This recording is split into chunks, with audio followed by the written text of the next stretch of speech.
40대 이후에 배만 나오기 시작했다면 많이 먹어서가 아닐 수도 있습니다. 어쩌면 지금 여러분들의 몸은요, 살을 빼는 모드가 아니라 살을 저장하는 모드로 바뀌었을 가능성이 큽니다. 안녕하세요, 복쌤입니다. 혹시 이런 경험 있으신가요? 20, 30대에는요 조금 덜 먹고 운동하면요 금방 살이 빠졌는데 40대 이후가 되니까 아무리 운동을 해도 배만 그대로입니다. 더 신기한 건요, 체중이 크게 늘지도 않았는데 허리둘레만 점점 늘어난다는 거예요. 그래서 많은 분들이 이렇게 말씀을 하세요. 원장님, 저는 물만 먹어도 살이 쪄요. 그건 의지의 문제가 아니라 몸이 보내는 신호일 수가 있습니다. 더 중요한 건요, 40대 이후 뱃살은요, 당뇨병 위험이 올라가고 지방간이 생기고 혈압이 올라가고 심지어 치매 위험까지 높아질 수가 있습니다. 먼저 질문 하나 드리겠습니다. 우리 몸은 지방을 잘 태우고 있을까요?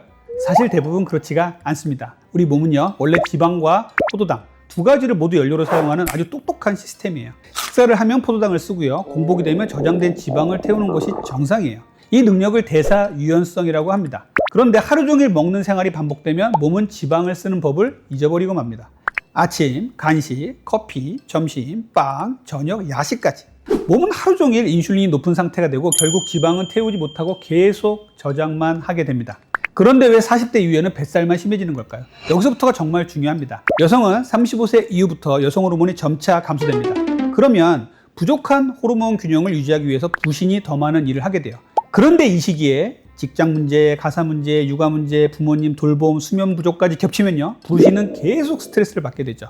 그러면 코티졸이라는 스트레스 호르몬이 정말 많이 분비가 됩니다. 여기서 대부분 모르시는 사실이 하나 있어요. 우리 몸의 지방은 모두 똑같지가 않습니다. 특히 내장 지방은 코티졸에 매우 민감한 조직이에요. 내장 지방에는요, 코티졸이 작용하는 수용체가 풍부하고요, 코티졸을 더욱더 활성화시키는 일부 효소의 활성도도 높습니다. 쉽게 말하면 스트레스를 받을 때 허벅지 지방보다 배 안쪽의 지방이 훨씬 더 강하게 반응한다는 거예요. 그래서 만성 스트레스가 지속되면 몸은 에너지를 저장하기 위해서 지방을 복부 안쪽으로 모으기 시작합니다. 이것이 바로 많은 분들이 말하는 뱃살이고, 이것을 코티졸 뱃살이라고 부르고 있습니다.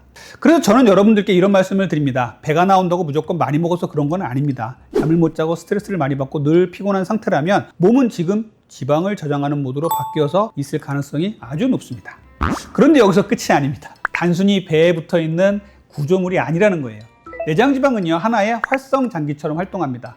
계속 염증 물질을 뿜어내고 인슐린 저항성을 높이고 간으로 지방을 내보내서 지방간을 만들고 혈당을 올려서 당뇨병 위험을 높여요. 뿐만 아니라 혈관에도 염증을 만들고, 최근 연구에서는요, 내장지방이 많을수록 치매 위험도 높아지는 것으로 알려져 있습니다. 그래서 허리둘레가 늘어난다는 것은 단순히 바지가 꽉 끼는 문제가 아니라 몸속 대사 건강이 무너지고 있다는 시도라는 거예요. 그래서 저는 체중보다 허리둘레를 먼저 보라고 말씀드립니다. 그러면 어떻게 해야 될까요? 많은 분들이 탄수화물 끊을까요? 운동을 2배로 할까요? 이렇게 물어보십니다. 그런데 제가 먼저 말씀드리는 것은요, 의외로 간단합니다. 바로 잠들기 3시간 전에는 아무것도 먹지 말라는 거예요. 왜 그럴까요? 우리 몸이 지방을 가장 많이 태우는 시간은요, 운동하는 시간이 아닙니다. 깊이 잠든 뒤 3, 4시간 정도가 지나면 성장 호르몬이 분비되고 인슐린이 낮아질 때 지방 연소가 활발하게 일어납니다. 그런데 잠들기 직전에 치킨, 과일, 맥주, 야식을 먹으면 어떻게 될까요? 인슐린이 올라갑니다. 그러면 우리 몸은 지방을 태우는 대신에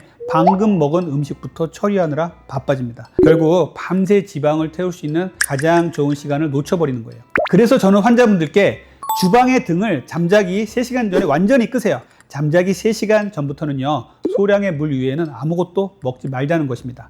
이 습관 하나만으로도 체중보다 허리둘레가 먼저 줄어드는 분이 꽤 많습니다. 특히 여성들은 너무 극단적으로 탄수화물을 제한하면 갑상선 기능 문제나 여성 호르몬에도 영향을 줄 수가 있습니다.